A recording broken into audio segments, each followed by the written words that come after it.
नमस्कार। अच्छा, एक बात बताइए, क्या दोस्ती सिर्फ बराबर वालों में ही हो सकती है? और क्या पैसा मतलब धन हमेशा ताकत देता है?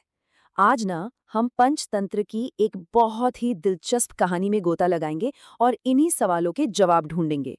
ये कहानी हमें दोस्ती, ज्ञान और असली दौलत के बारे में बहुत कुछ सिखाएगी। जरा सोचिए, एक कौवे की पीठ पर एक चूहा सवारी कर रहा है ना अजीब सी बात। पर ये सिर्फ कोई अटपटी तस्वीर नहीं है, ये तो एक बहुत गहरी दोस्ती का निशान है। अब सबसे बड़ा सवाल तो यही उठता है कि भाई एक शिकारी और उसका शिकार दोस्त कैसे बन गए। चलिए मिलकर पता लगाते हैं इस अनोखी दोस्ती के पीछे की पूरी कहानी। तो आज हम कहाँ से कहाँ तक का सफर तय करेंगे।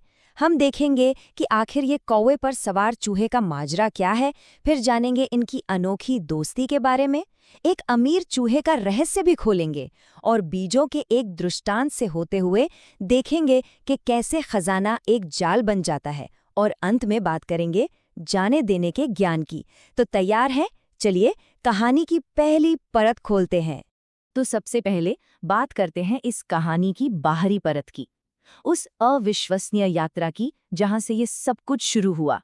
कहानी की शुरुआत होती है एक कौवे लघुपथनक और एक चूहे हिरण्यक से। ये जो तस्वीर हम देख रहे हैं ना, ये तो इनकी दोस्ती की मंजिल है। पर इनका सफर तो दुश्मनी से शुरू हुआ था। यकीन करना मुश्किल है, पर एक वक्त था जब ये एक दूसरे के जानी दुश्मन थे।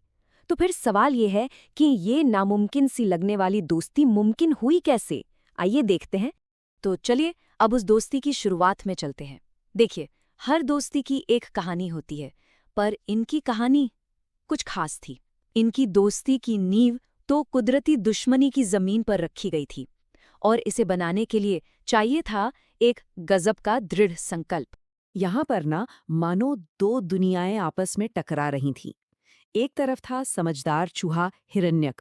वो जानता था भाई कुदरत का नियम है, शिकारी और शिकार दोस्त नहीं हो सकते। और दूसरी तरफ था कौवा लघुपतनक, जो इस नियम को तोड़ने के लिए कुछ भी करने को तैयार था। सोचिए जरा, दोस्ती के लिए कोई अपनी जान दांव पर लगा दे। कौवे ने यही किया।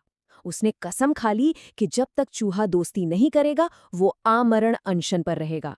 अब कौवे के इस कदम ने ना हिरण्यक को अंदर तक हिला दिया। उसे लगा कि अरे, जिसमें इतनी निष्ठा है वो धोखा कैसे दे सकता है। और बस यहीं से उस दोस्ती का जन्म हुआ जिसे खुद कुदरत भी शायद गलत मानती थी। तो अब जैसे ही हम इस दोस्ती की कहानी में थोड़ा आराम से बैठते हैं, कहानी एक नया और गहरा मोड़ ले लेती है।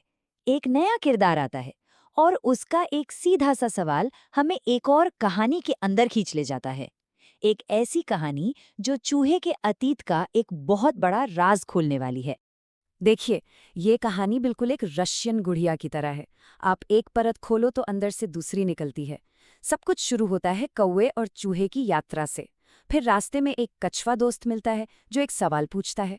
उस सवाल के जवाब में चूहा अपना अतीत कबूल करता है। और मजे की बात यह है कि उस कबूलनामे के अंदर भी एक और छोटी सी कहानी छुपी है जो हर चीज की वजह बताती है। तो हिरण्यक अपने अतीत का वो राज खोलता है। वो बताता है कि एक जमाने में वो चंपकवती शहर में रहता था और एक साधु के घर से खाना चुराकर क्या मस्त आरामदायक जिंदगी जी रहा था। लेकिन इस आराम की एक कीमत थी, और वो थी पकड़े जाने का लगातार डर। और अब हम कहानी के बिल्कुल दिल में, मतलब एकदम सेंटर में पहुंच रहे हैं। यहाँ एक और साधु आते हैं और वो एक छोटी सी कहानी सुनाते हैं। यही वो कहानी है जो हमें चूहे की उस अजीब सी हिम्मत के पीछे का असली कारण बताएगी। कभी कभी ना सबसे बड़े राज एक बहुत ही सीधे साधे सवाल से खुल जाते हैं। साधु वीणाकर ने बस यही पूछा, अरे, एक चूहे जैसा छोटा सा जीव इतनी ऊंची छलांग कैसे लगा सकता है? जरूर इसके पीछे कोई ना कोई तो वजह होगी, बिना वजह के तो कुछ होता ही नहीं। और इसी वजह को समझाने के लिए उन्होंने एक और कहानी सुनाई। ये कहानी एक गरीब महिला की थी। उसने पूजा के लिए तिल पीसे, पर एक मुर्गी ने उन्हें बिखेर कर अपवित्र कर दिया। अब वो पूजा के लायक तो रहे नहीं। तो उसने क्या किया? उसने अपने पिसे हुए तिल पड़ोस से साबुत कच्चे तिल से बदल लिए। अब ऊपर से देखने पर तो ये बिल्कुल घाटे का सौदा लगता है ना? लेकिन असल वजह ये थी कि उसके अपने तिल तो खराब हो चुके थे, तो उसके पास और कोई चारा ही नहीं था। तो इस कहानी का मतलब क्या था?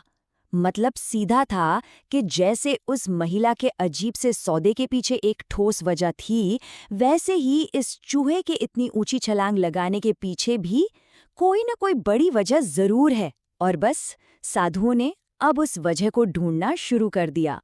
तो अब इस नई समझ के साथ हम वापस चूहे की कहानी पर लौटते हैं।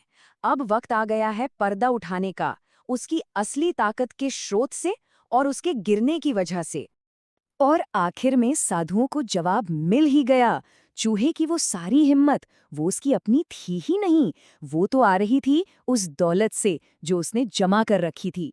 जैसे ही उन्होंने उसका बिल खोदा, सामने आ गया उसकी ताकत का असली राज, चोरी किए गए धन का एक छिपा हुआ खजाना। और जैसे ही वो खजाना हटा, चूहे की सारी ताकत, सारा आत्मविश्वास, सब कुछ हवा हो गया। वो फिर से एक आम, डरा हुआ चूहा बन गया। साधु ने बिल्कुल सही कहा, जब धन चला जाता है तो हिम्मत भी चली जाती है। ये हमें सिखाता है कि पैसे से आई ताकत तो बस एक धोखा है। असली ताकत तो ज्ञान में होती है, समझदारी में होती है। तो अब जब कहानी की सारी परतें हमारे सामने खुल चुकी हैं, चलिए देखते हैं कि इस पूरी कहानी से हमें सीखने को क्या मिलता है। इसकी अंतिम सीख क्या है? देखिए, इस एक कहानी में कितने सारे सबक छिपे हैं। ये हमें सिखाती है कि सच्ची दोस्ती दुश्मनी पर भी जीत हासिल कर सकती है। हर काम के पीछे कोई ना कोई वजह होती है। बिना समझदारी के धन ताकत नहीं बल्कि मुसीबत बन जाता है।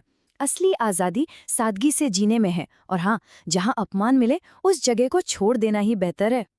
तो अपना सब कुछ गंवाने के बाद हिरण्यक को असलियत का ज्ञान हुआ। उसे समझ आया कि चोरी और डर से भरी उस अमीरी से तो 1000 गुना बेहतर है जंगल में शांति और आजादी की जिंदगी। और यही वो वजह थी कि उसने शहर छोड़ दिया और जंगल में आ गया। और मजे की बात यह है कि कहानी यहाँ खत्म नहीं होती। हिरण्यकी की कहानी सुनकर कछुए दोस्त मंदरूडु ने कहा, तुम्हारे लालच ने सब छीन लिया। अब मैं तुम्हें एक सियार की कहानी सुनाऊंगा जो लालच में अपनी जान गंवा बैठा था।